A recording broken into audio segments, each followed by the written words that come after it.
Hallelujah! Patuloy po nating palakpakan ng ating Panginoon.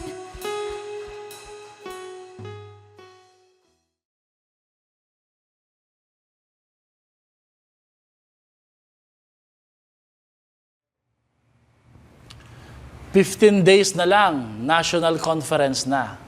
Together, let us display and declare Christ." Nakikita niyo po ba yung t-shirt na to? Order na po kayo. Care of PK Prints. Magandang araw, Zion Christian Fellowship Baliwag, at sa lahat po ng mga worshiper or online viewers po natin. Pasakali lang po yung t-shirt, pero pinopromote po natin. Ito po ang ating official t-shirt para sa ating National Conference 2025. At in-encourage po namin kayo na magkaroon ho kayo ng pre-order para maihanda na po yung mga t-shirt natin. Meron pong color white, of course yung color black, at ang sizes po natin from small hanggang 2XL. God bless. Sa araw na ito, pagpapatuloy po natin ang ating series na sinimulan po natin last Sunday, at ang pamagat po nito ay Blessed Connection. Pinag-aaralan po natin yung kahalagahan ng ating pagkakaugnay sa ating Panginoong Jesus. Tinitingnan din po natin ang mga distraction na dala ng teknolohiya, surroundings, kahit po yung mga nakapalibot po sa ating mga buhay. Ito po ay malaking tulong din naman yung technology, pero hindi po mapapasubalian na somehow, someway, nagiging hindrance or distraction po sila para talagang totoo at tuluyan po tayong makakonect ng matindi at malakas sa ating Panginoon. Alam niyo po, ngayong araw ng May, very timely yung ating pong series na Blessed Connection. Kasi ang sabi ho dito, this May, sige nga po, sabay-sabay natin itong basahin. This May, God is telling you, sige nga, sabihin mo ngayon sa katabi mo ngayon, sa family mo na nanonood ngayon, this May, God is telling you, your loss from April is nothing compared to the blessings God is about to bring your way. Ang mga nawala, ang mga kinuha ng kaaway sa iyo noong Abril, ay hindi po maikukumpara sa paparating na pagpapala at himala na ibibigay sa iyo at sa iyong pamilya ng ating Diyos ngayong buwan ng Mayo. Come on, if you believe that, pwede po ba nating palakpakan ng Lord? And everybody, mag-comment po tayo ng Amen. Hallelujah. Praise the Lord. No. Ang message po natin sa Wednesday midweek prayer gathering po natin ay hiniram ko po sa isang lingkod ng Diyos na ang pangalan po ay si brother or possibly pastor po siya, Johnny Natad. No. Ang pamagat po ng message natin pag-aaralan ngayong araw na ito ay the importance of sustaining connection with God. The importance of sustaining connection with God. Ang kahalagahan po ng palagian at pagpapatuloy na pagkakaugnay sa ating Panginoon. Alam niyo po, faith is like a Wi-Fi. Ang pananampalataya daw po natin sa ating Panginoon ay kagaya po ng isang Wi-Fi connection. It's invisible, hindi nakikita, but it has the power to connect you and me to what we need.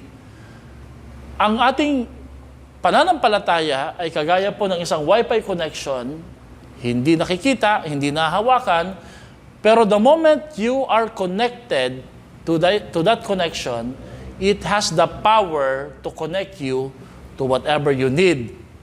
Lalo-lalo na po yung spiritual need na meron po tayo sa ating mga buhay. And napakagandang konsepto po nun, no? Yung Wi-Fi analogy. At alam po natin na when it comes to connection sa internet, it's always a choice, not accidental but intentional. Kung gusto po natin kumonekta sa isang Wi-Fi connection, basically, tinatanong natin ano yung password. Yung iba naman po sa atin dito, lalo na yung mga kabataan, hindi na po tinatanong, inaalam na lang, no?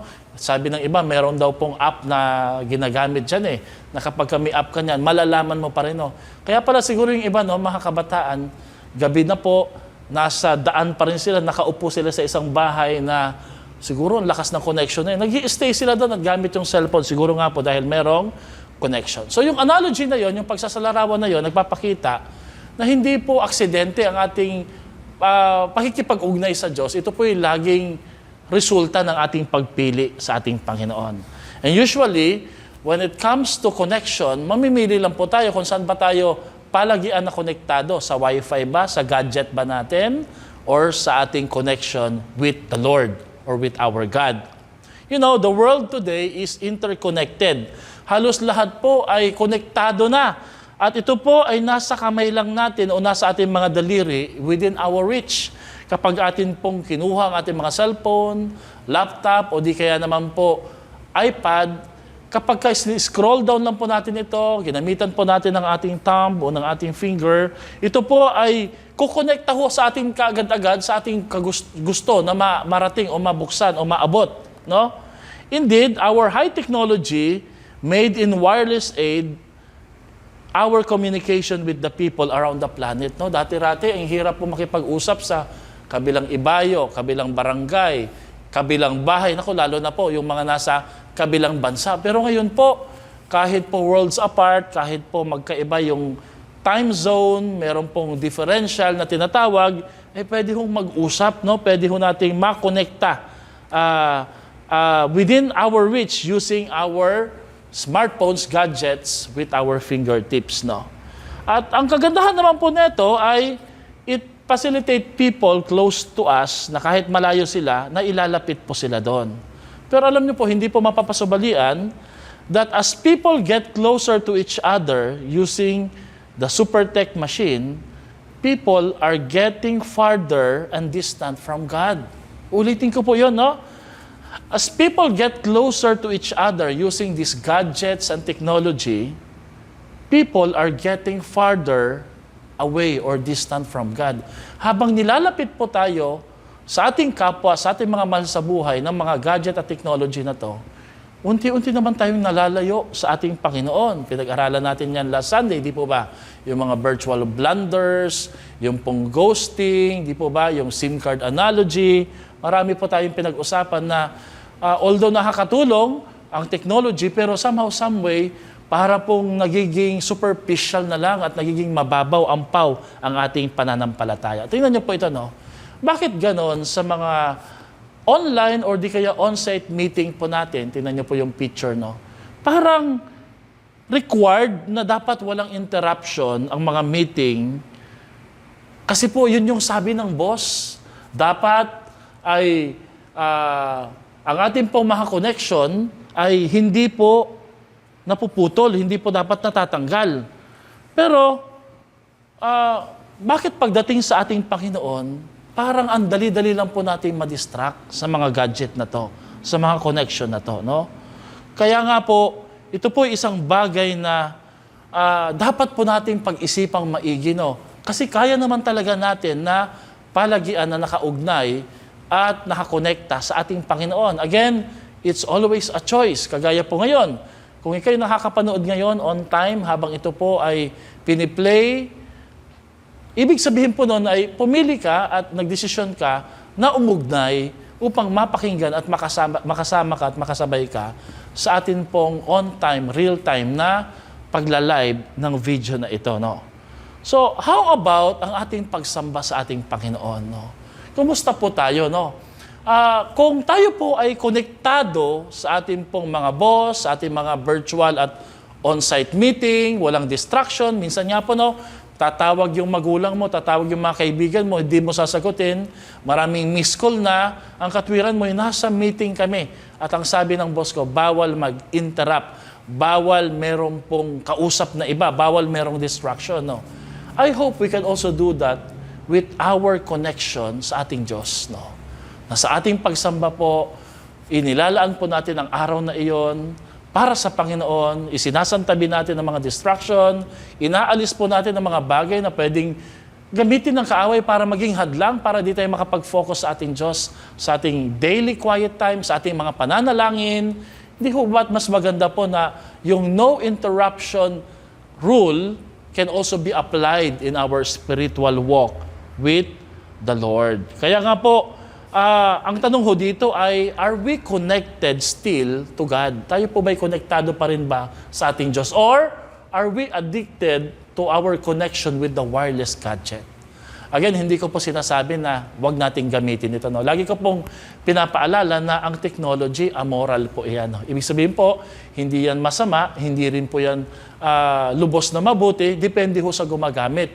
Kung gagamitin po natin ito para tayo po'y mailayo sa ating Diyos at makagawa tayo ng mga mali, makagawa po tayo ng pananamantala sa ating kapwa, ito po'y magiging evil.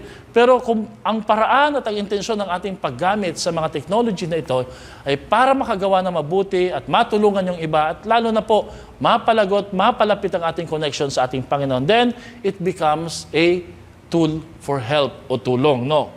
So, yun nga po ang problema doon dahil ang problema, nawawalan tayo ng control. We're supposed to control these gadgets or technology, but the problem is, I don't know kung mag-agree kayo, we ended up na tayo ang nakukontrol ng mga gadget na to.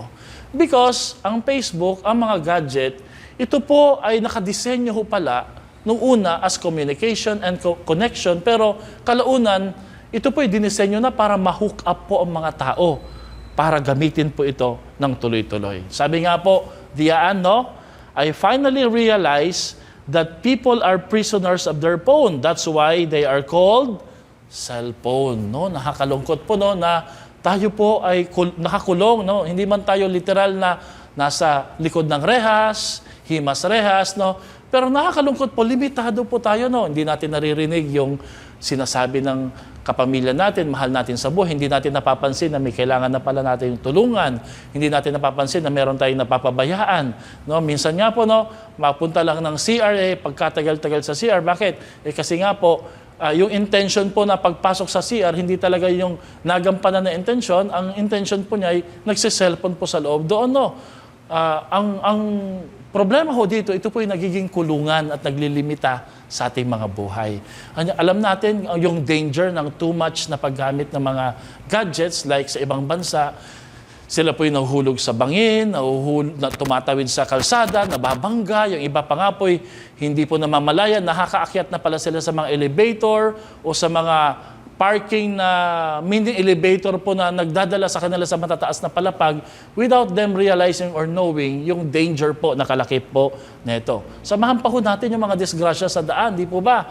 Na nagmumultitask yung mga driver, merong kausap sa cellphone, may chinachat, merong scroll, may tinitingnan, parang hindi makapag-antay, kailangan ma-browse, ma-scroll talaga, ma-like po talaga yon, no? And that's the problem, no? Your cellphone has already replaced your watch. Have you noticed that? Your cellphone have already replaced your camera. Dati-rati may separate tayong dalang camera, di ba? Bukod po sa ating analog phone.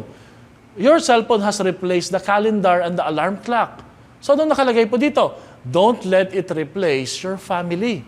Huwag mong payagan na baka mamaya ang maging ka-interaction na po natin yung cellphone na hindi na tayo nakikipag-usap sa ating family. No?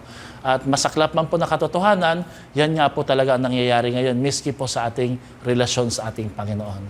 Cellphone bring you closer to person far from you. But the funny thing is this, no? It takes you away from the ones sitting next to you. Yung mga malalayo, kaya kang paglapitin ng cellphone in just click or press na gagawin mo eh. Ang problema kung sino pa mas malapit sa iyo, pamilya, anak mo, o di kaya ating relasyon sa ating Panginoon na ilalayo naman po tayo. No? So, last Sunday, we talk about horizontal and vertical evaluation. Horizontal and vertical evaluation. No? Pinag-aralan natin na kapag tama ang ating vertical relationship with the Lord, our horizontal relationship with our loved ones, family, and friends will also be okay. No? But if our vertical relationship with the Lord will be broken, our horizontal relationship with each other will also be broken. Kasi nga po, Jesus is the source. Siya nga po yung vine. We are just the branches. Di po ba? No? Kaya magandang tanong po ngayong araw na ito is, mag-i-evaluate po tayo sa ating horizontal at vertical relationship. What is your status of your connection with God? Kumusta po ang ating estado pagdating sa ating relasyon sa ating Panginoon? Okay, sige, gamitin po natin yung analogy ng internet, ng computer, di ba? Is your connection with the Lord still loading? Sobrang bagal, di ba? Buffering? How about our family? Ganon din po ba? Parang hindi natin napipick up yung communication na gusto pong iparating ng ating kapamilya, ng ating mahal sa buhay, no? O di kaya naman po, are we busy? Hindi pa natin gustong buksan o ibig buksan para siyang mga email messages na hindi mo pa na-open, no? Natatambakan ka na. Or di kaya naman po, ang masaklap na realidad niyan, just like a cellphone, you can't be reached, hindi ka na maabot, hindi ka na ma-i-connecta, hindi ka na maiugnay, no? You know, people must know that our connection and our communication to God is very important. Especially at this age where people are busy with their individual pursuit. No, marami tayong mga gustong gawin, abutin, ilapit sa ating mga buhay, no? Pero bilang mga anak ng Diyos, bilang mga mananampalataya, napakahalagang mapaalalahanan tayo na ang pinakamahalagang relasyon natin sa ating Panginoon na hindi mo kailangan ng cellphone o gadget, no? Kundi ang iyong taos-pusong pagpapakumbaba at kagustuhan, pagnanais na kumonekta sa ating Diyos ay ang ating relasyon sa ating Panginoon. That no matter what, anuman po ang mangyari, ang priority na yan ay dapat po natin talagang unahin at magampanan. So nais ko pong ibahagi sa inyo ngayong araw na ito, the importance of sustaining connection with God. Gaano kahalaga ang isang palagian na pagkakaugnay sa ating Diyos. Sino ho dito ngayong araw na ito, ang prayer mo, Lord, I could feel that I'm start to draw back away from you, Lord. Parang ramdam ko, parang hindi na ako excited, parang nawawalan na ako ng passion, parang nawawalan ako ng desire na pag-aralan ng iyong salita, lumapit sa iyo at makaniig po kayo sa panalangin o di kaya sa pagbabasa ng Bible, no? Although it's okay po, normal na nararanasan natin, but there is a remedy on that, no? There's a remedy on that. So, meron pong tatlong essential o mahalagang bagay na naidudulot ng isang palagian at pagdidesisyong makipag-ugnay o kumonekta sa ating Diyos. Una, our connection to God makes us clean, makes us grow and bear good and much spiritual fruit. Alam niyo po ba na naglilinis po ito, no? Alam niyo po ba na kapag ka ang PC or laptop ay ikonekta mo sa mga website na hindi mo dapat puntahan, pasukan, nagkaka-virus, nasisira, no? Kasi nga po, ang mga website na ito ay nakadesenyo po para mag-send ng malware, ng mga viruses, no? Para sirain po ang iyong computer system, yung program, no? Yung system po mismo ng computer. At ganoon din po sa ating buhay. Pero isipin mo, kung mas marami kang panahon para kumonekta sa ating Diyos, nalilinis ka, no? Isipin mo kung ang lagi mong sinasamahan ay puro negative, sinasamahan mo ay hindi nananampalataya, naniniwala sa Diyos, ang pinag-uusapan ay taliwas sa iyong values system, taliwas sa iyong mga pinapahalagan, most likely talagang may time at may tendency talagang magaya po tayo doon, no? That's why we need to be very careful with our human connection, sa mga connection na atin pong pinapasukan, pinupuntahan o nilalapitan o inaprobahan sa ating buhay. At saka kagandahan po dyan, pag tayo nilinis ng Panginoon, sabi nga po doon, nililinis ng Diyos sa mga hindi namumunga, ito'y ginagawa niya upang tayo po'y mas lalong lumago at makapamunga dahil ito po'y nagbibigay karangalan sa ating Panginoon. Number 2, our connection to God, to God's Word leads to life. Nagbibigay po ng satisfaction. Yung tinatawag nga po nating Zoe kind of life, yung abundant, prosperous, blessed life. At yung pangatlo, our connection to God, plans to God's plan lead us to clear vision of eternal inheritance. So sinamarize ko lang po yung tatlong kahalagahan o essential ng ating palagiang ugnayan sa Diyos. So unahin natin yung how does our connection to God makes us clean, grow, and bear good and much fruit, no? You know, Jesus Christ, sabi sa Bible, sabi dito sa John chapter 15, is the true vine. Siya po ang puno at tayo daw po ang sanga. Ginamit po yung analogy nga po noon ng isang puno ng ubas. At ang sinasabi po dito, na kapag tayo po'y konektado sa ating Panginoon, tayo po'y konektado din po sa mga nutrients, sa sustaining materials or sustaining fruits or nutrients na magpapalago po sa ating spiritual na buhay. No? Alam nyo, mayroon pong tinatawag na life-giving power ang ating pagkakakonekta sa ating Panginoon. No? Pansinin nyo po, no, kapag ang isda ay inalis mo sa dagat, namamatay. Kapag ang puno'y binunot mo sa lupa, namamatay din. Di po ba, no? Alisin mo ang tao sa pagkakaugnay sa Diyos, nanghihina at manlulupaypay at mamamatay po tayo spiritually. No? Nangangahulugan lamang po na ang environment po natin ay napakahalaga. That's why we must choose our environment. No? At nakikita po natin na ang environment po natin ngayon ay marami po ang naglilipanan na hindi naniniwala sa Diyos, baluktot ang value system, ang kanilang mga pinapahalagahan o prioridad sa buhay ay tiliwas po sa sinasabi po ng salita ng Diyos, yung disiplina na may kinalaman po sa pagbabasa at pananalangin. So natural po, kung tayo po'y mag-i-stay na matagal sa mga environment na yon, mawawalan po talaga tayo ng gana. No? Ang mangyayari ho sa atin, pwede ho tayo magkaroon ng dahon lang. No? Ang tawag ho doon ay mga leafy Christian, madahon. Ang problema po is, ang leafy Christian, madahon, pero ang problema doon, walang bunga. We must not only be a leafy Christian who are materially prosperous, but our attitude is contrary to God's Word. Dapat po hindi ho tayo ganon. Yung po bang ang bunga po natin ay dahon lang at wala po talaga yung dahilan kung bakit tayo naging puno. No? Ang tawag ho dito ay madahon pero hindi po mabunga. The leafy Christian are those who do not bear fruit, those who proclaim to be Christian but are not living according to the will of God. Kaya nga po may warning ang Panginoon dito eh. Sa Matthew 7 verse 23, hindi ko kayo kilala, umalis kayo sa harapan ko, kayo na gumagawa ng mga kahalayan, gumagawa ng mga hindi ayon sa kalooban ng Diyos. No? I never knew you, depart from me, you who practice lawlessness. No? Mag-ingat po tayo, baka mamaya iniisip natin, konektado tayo kay Lord, yun po pala, hindi naman pala. No?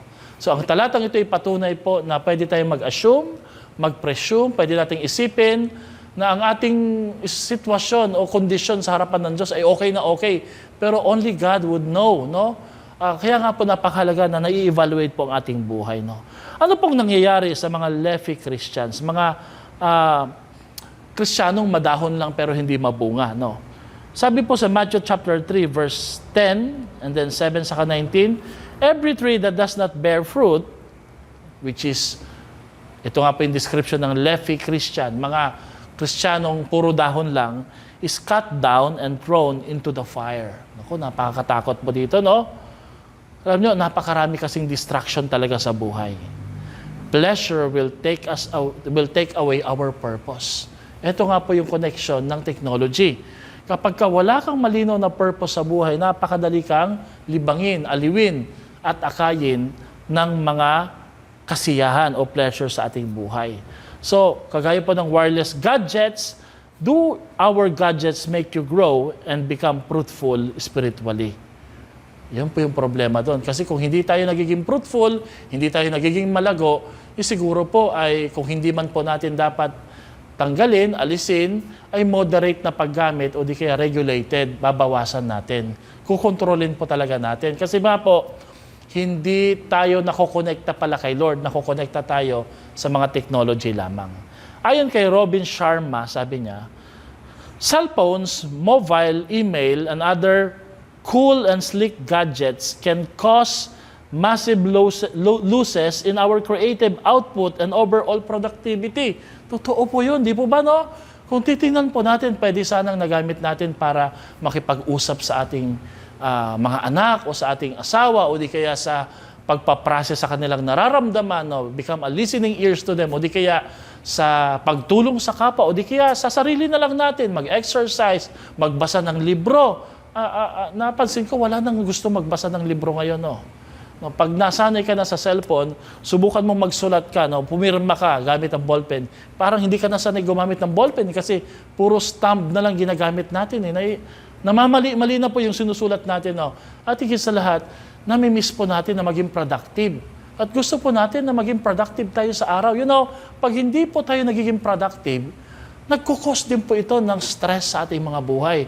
Nagkukos po ito ng pagbaba ng kumpiyansa sa ating mga sarili. Bakit nga po? Nilikha kasi tayo ni Lord na hindi po madahon, kundi mabunga. Di po ba? Ayaw ni Lord na madahon lang tayo. Gusto ni Lord na tayo nga po ay maging mabunga. Alam niyo po, predict po ito ni Albert Einstein many years ago. Sabi niya, ito yung prophecy ni Albert Einstein, I fear that the day that technology will surpass our human interaction, the world will have a generation of idiots. No? Malalagpasan po ng technology ang ating pakikipagtalastasan, pakikipag-ugnayan. At ang magpuproduce po at mabubuo po na uri ng mga tao ay mga tao po na mangmang. No? Malungkot man pong banggitin yung salita na yon, pero yun nga po yun eh. Hindi marunong mag-process ng nararamdaman, hindi marunong makisama, hindi marunong makiramdam sa mga pasanin o bigat ng iba. No? Kasi nga iniisip natin, sarili lang natin.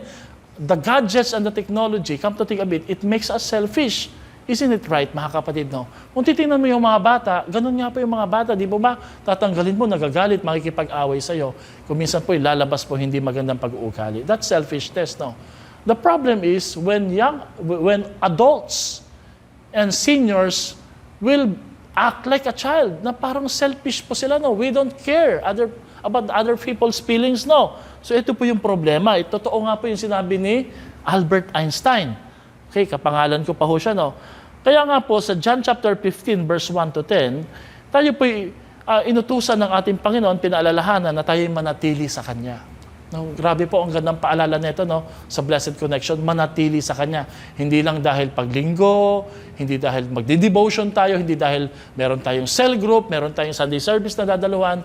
Ito po ay dapat palagian 24/7. 24/7. Kasi po, ang mangyayari daw po, mamamatay po tayo. Manghihina tayo. Naroroon po pala talaga ang prediction. Naroroon po ang panlulupaypay. The lack of connection, the disconnect. Every time it will happen in our Christian life, there will be a spiritual death.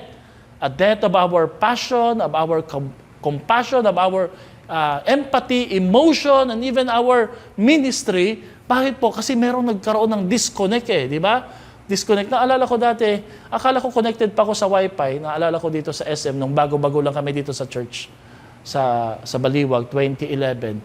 Meron pang mga connection sa SM. Mga tigwa 1 hour, naalala niyo, no? Pupunta kami doon. Akala ko connected pa ako. Nalag out na pala ako. So kahit anong pindot ko, hindi ako makakonect, hindi ako makapasok, hindi nag-a-appear yung website na gusto ko pong i-connect, no? Kasi nga po may disconnect na nangyayari, no? You know, sinasabi po dito sa John chapter 15, verse 1 to 10, I am the true vine, my Father is the vine dresser. Every branch in me that does not bear fruit, He takes away. And every branch that does bear fruit, He prunes. Ginugupitan niya, tinatanggalan niya sa gilid, that it may bear more fruit. Already you are clean because of the word that I have spoken to you. Word that I have spoken. Abide in me and I in you.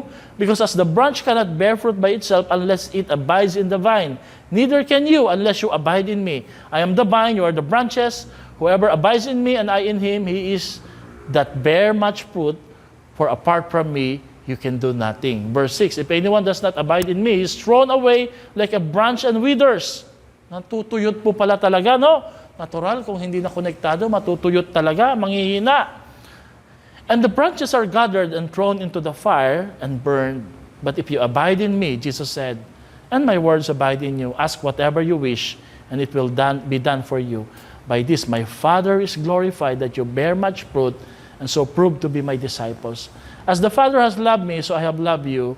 Abide in my love. If you keep my commandments, you will abide in my love, just as I have kept my Father's commandments and abide in His love.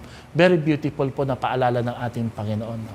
The life, the sustaining power, the satisfaction, the source of life, the strength and the passion, the zeal of life can only be found in our connection with the Lord Jesus Christ.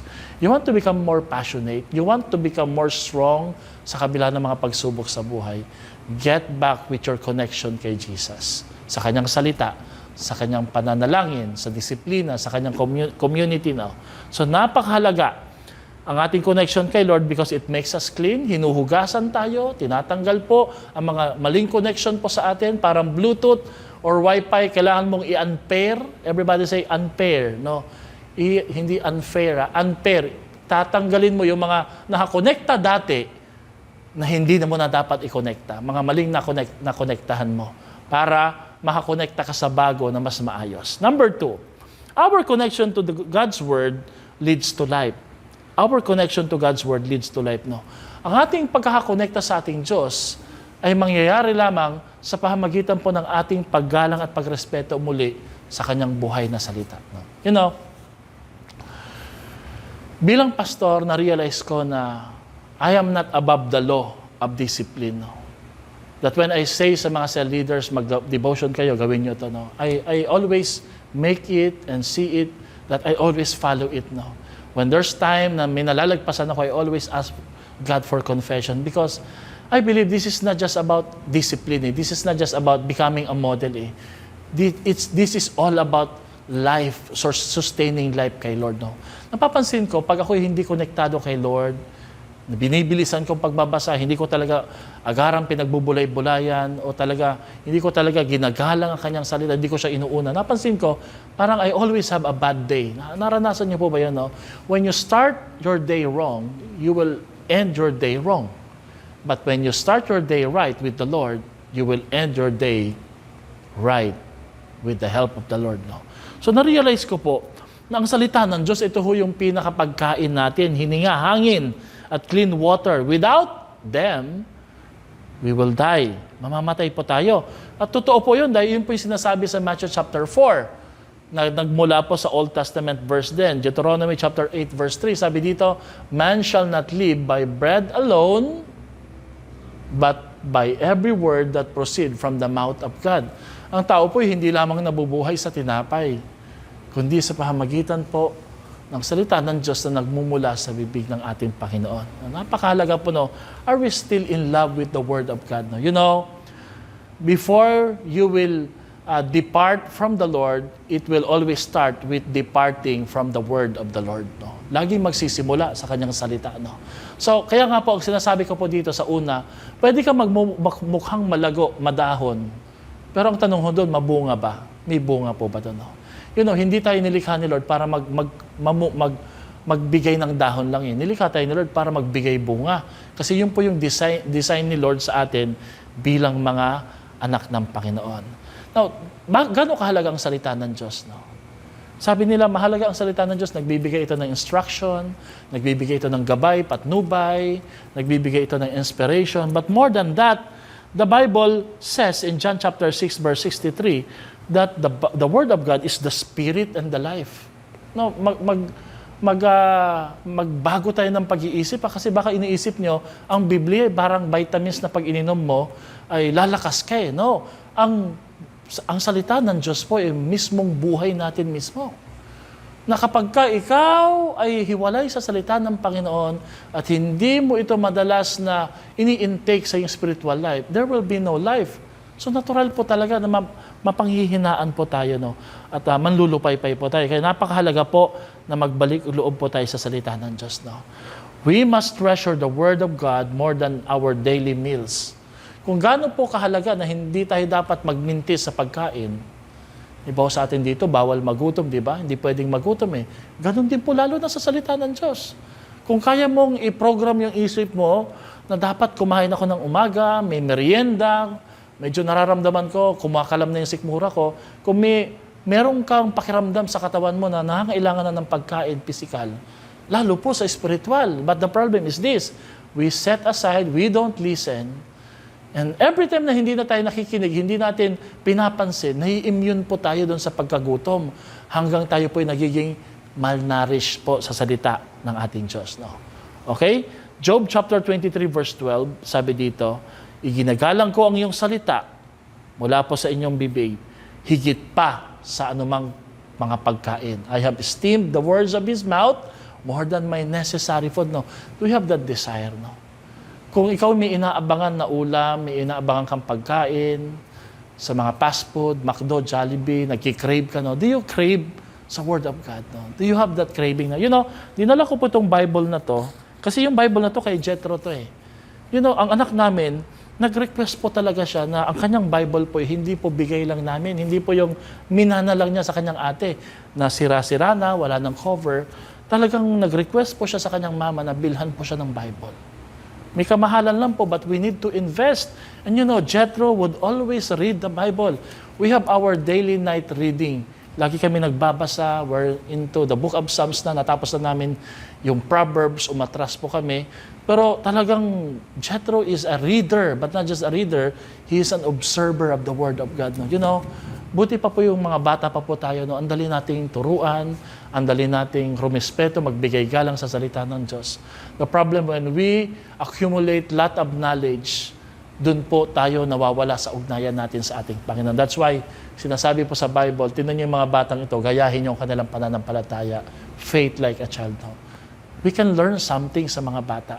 Kasi mga bata po ay lubos ang kanilang tiwala at paglapit at pakikipag-ugnay sa ating Diyos. No? Kumusta po ang ating mga gadget, cellphone? Unlike the Word of God, does our gadget brings fulfillment and satisfaction to our spiritual life? Hindi, nadidepress po tayo eh. Di ba? Nalulungkot po tayo. Nanghihina po tayo. Di po ba? Tayo po ay nakakaranas ng matinding loneliness or parang gap. Parang bakit ganun? Kung kailan nakakita ka ng maganda, parang nakakaramdam ka ng pagkainggit, pagkukumpara sa sarili, parang mabuti pa hindi ko na nakita eh. No? Bakit ganun, no? Sabi po dito sa quote, we're living an era, ay wala pa yan, no? We're capturing moments using our phone is one important than actually living these moments with whoever is beside us. Parang mas mahalaga pa yung pipicturan natin o ibibidyo natin kesa ho yung pakikipag-usap natin sa katabi natin mismo na buhay at humihinga. Parang ganun minsan, no? Parang mas mahalaga pang i-capture para may ma-post po tayo than interacting and communicating sa ating mga katabi. No? Sa ating mga katabi. Yan, nakalagay po dyan, no? We're living an era where capturing moments using our phones is more important than actually living these moments with whoever is beside us. Yun know, dati, pag nanonood kami ng concert, walang cellphone. Nakikinig talaga, tinitingnan talaga namin. Kung kailangan tumalon, tatalon ka eh. Pero ngayon, ang nangyari po ay world audience of camera phones and smartphones, no? Okay rin naman, ibinibidyo mo, but you're not enjoying the moment kasi sa kagustuhan mong ma-record mo, no? Sa amin, ang memory namin sa isip. Ang memory namin, yung saya na pinagpawisan ka, tumalon ka, nakikipagbanggaan ka doon, no? Kung ito man po yung concert ng E-Heads or Planet Shakers, no? Without those phones, no, hindi ka distracted na masundan yung kanta at ma-feel yung moment. Kasi nga po, wala ka namang kailangan picturean at videohan. Yan nga po ang nangyayari sa atin, no? You know, meron pong mag-asawa na napagod sa isang kasal. Bakit?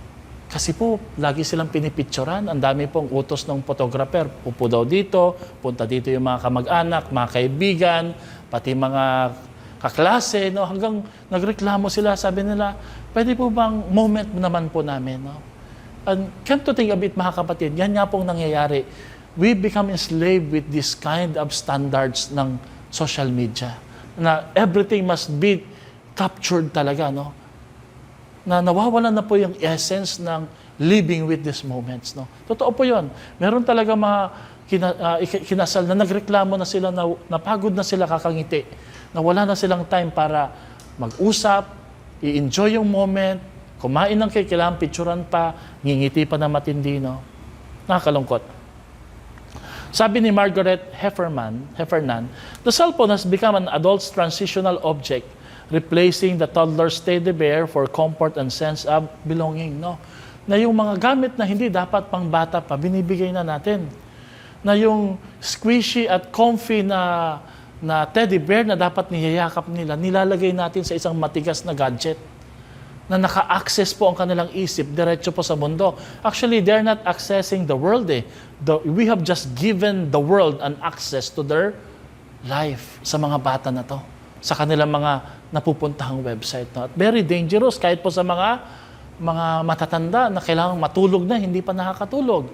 Because of scrolling and the need to be updated at mapanood, makita po ang mga bagay na ito. No? Ano po ang mga nararamdaman natin problema sa buhay?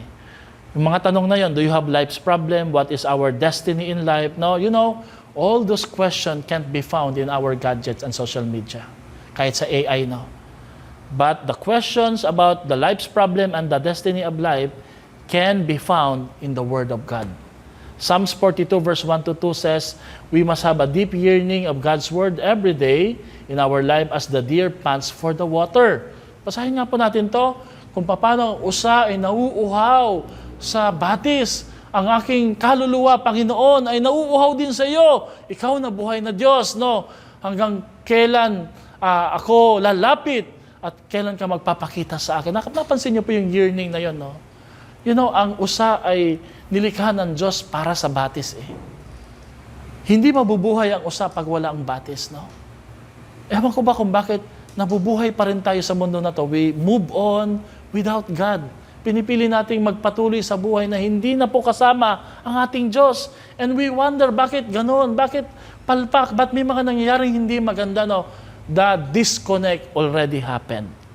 Number 3, our connection to God's plans will lead us to clear vision of eternal inheritance. Kapag tayo po'y kumonekta sa ating Diyos, hindi lamang tayo kumukonekta sa Kanyang presensya, sa Kanyang buhay na salita, kumukonekta din po tayo sa Kanyang matindi at magandang plano sa ating mga buhay. Meron kasing magandang plano ang ating Diyos. At ito daw po ang tinatawag na pamana ng ating Panginoon. Did you realize that God has the best interest in your heart given through a divine God's plan of salvation? God's plan of salvation, GPS. At ito pong GPS na to ay matatagpuan natin yung plano na to through the map called Bible. Ang Bible. No? Pag wala kang Bible, maliligaw ka. Pag wala kang cellphone, sabi nga nila, maliligaw ka. Hindi, bakit noon eh? Magtatanong ka, hindi ka naman maliligaw eh. Di po ba? Pero hindi ka pwedeng mag-proceed sa buhay na to pag hindi mo alam ang salita ng Diyos. Kasi ang Bible po ang ating gabay at patnubay. Kaya nga po, ang acronym ng Bible, BIBLE, Basic Instruction Before Leaving Earth. And then, it's also basic information before leaving eternal life. Bago tayo mamuhay ng buhay na walang hanggan, meron pong mga impormasyon at paalala ang Biblia, paano ho natin aabangan, paano ho natin i-anticipate ang buhay, pangalawang buhay na kasama po ang ating Panginoon. Di po ba, no? At ito po hindi kayang ibigay ng gadget.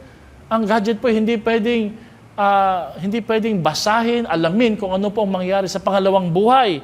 They can only assume, pero hindi po yun accurate, hindi totoo. No? So, are we excited sa eternal plan ng ating Panginoon? No? Nalulungkot po tayo dahil mas excited tayo sa new phone na lalabas, mas excited tayo sa mga new gadgets na lalabas, but we are not excited sa eternal life at eternal plan na binigay na ni Lord sa atin noon pa man. Napakadali natin mapanghinaan ng loob. Sabi sa 1 John chapter 2 verse 24, He will give us eternal life if we continue to be connected to Him. John 17 verse 3 says, and this is eternal life, that they know you, the only true God, and Jesus Christ whom you have sent. No? Grabe po, no? Na ang buhay na walang hanggan ay sa pamagitan kay Kristo Jesus. Itong GPS na to, God's plan of salvation, can only be revealed in the pages of the Bible, sa salita ng Diyos.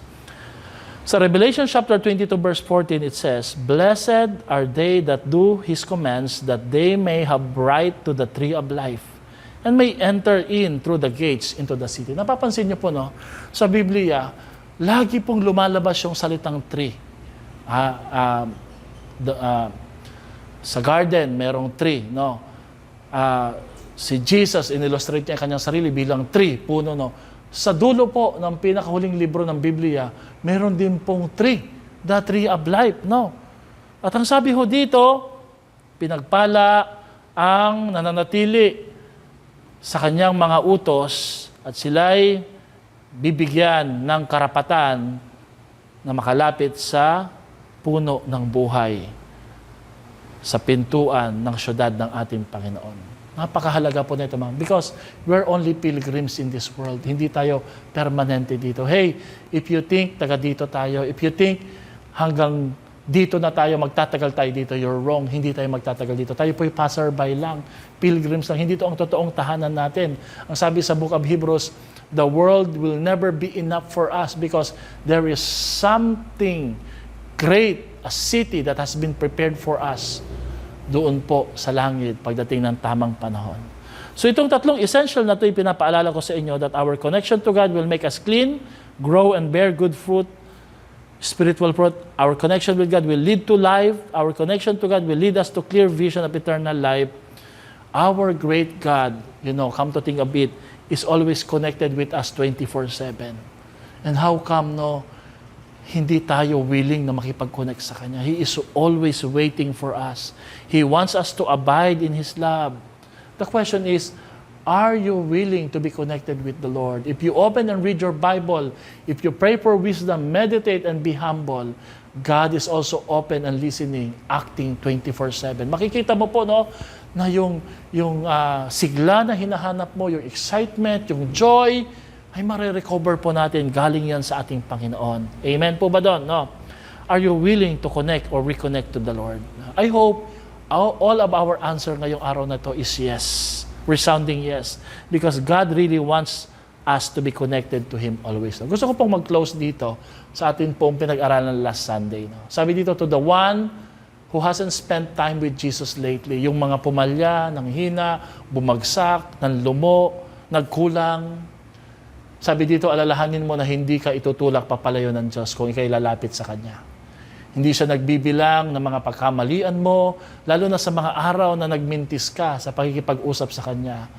Sa halip, inaasam at inaasahan niya na maglaan ka ng panahon sa Kanya. At gustong-gusto ng Diyos na makapag-usap kayo. Ikaw na binili ng Panginoon ng mahal na halaga, ikaw na mahal niya noon pa man, lumapit ka sa Kanya at siya'y lalapit din sa iyo. Huwag kang matakot na magsimula uli at magbalik loob uli sa ating Panginoon. Buksan mo ang iyong Biblia, manalangin ka ng matapat at totoong panalangin at hayaan mo ang iyong presensya ang magpuno sa iyo ng kaaliwan, ng kapayapaan na matagal mo nang hinahanap na matatagpuan lamang sa ating Panginoon. Kapatid, reconnect with the Lord again because God wants you to be connected again sa Kanya. Let us pray po, mga kapatid. Hawakan nyo nga po yung Bible nyo at hawakan mo yung mahal mo sa buhay. Kung meron kang kakilala na alam mo na nanghihina, nanlalata na, pag-pray po natin na manumbalik ulit tayo at alalahanin natin, hindi po ordinaryong connection ang pinag-uusapan natin dito. It's a blessed connection. It's a kind of connection that will bring life, will bring fruit, and will bring eternal plans coming from the Lord. Let us pray. Lord, we come to you again. We confess kung may mga panahon, Lord, na disconnect po kami sa inyo dahil po sa kabisihan, dahil sa aming mga pagpili, dahil po sa aming mga desisyon. Patawarin, linisin niyo po kami ng iyong banal na dugo. Salamat sa katotohanan na hindi kayo galit sa amin. Salamat sa katotohanan na ninanais niyo po ang aming pagbabalik, na inaantay niyo po ang aming pagbabalik loob at pagpapakumbaba. Linisin niyo po kami. Tulungan niyo po kami, Lord, na maranasan uli ang kagalakan na naranasan namin noon, ang kalakasan at kasiglahan ng paglilingkod sa inyo, ang kagustuhan, Lord, na magpagamit sa inyo. Lord, thank you dahil mahal niyo po kami, Panginoon. Salamat po, Panginoon, for this blessed connection. Continue to help us, Lord, get connected again to you so that our life, Lord, will help others get connected them, Lord, towards you, Panginoon, through Jesus. Salamat po, Panginoon. Bless Zion Christian Fellowship Maliwag. Bless every cell group, life groups, that we will be connected to our Creator, to our community, to our church, and even to our great commission and commitment to do your will. Purihin po kayo, Panginoon. Gabayan, patnubayan niyo po kami. Na sa aming kahinaan, kayo po maging malakas, magbigay ng gabay, patnubay sa amin. In Jesus' name we pray. Lahat ay magsabi ng Amen at Amen. Blessed connection. Pag-aralan po natin yan sa susunod. See you on Sunday. God bless you.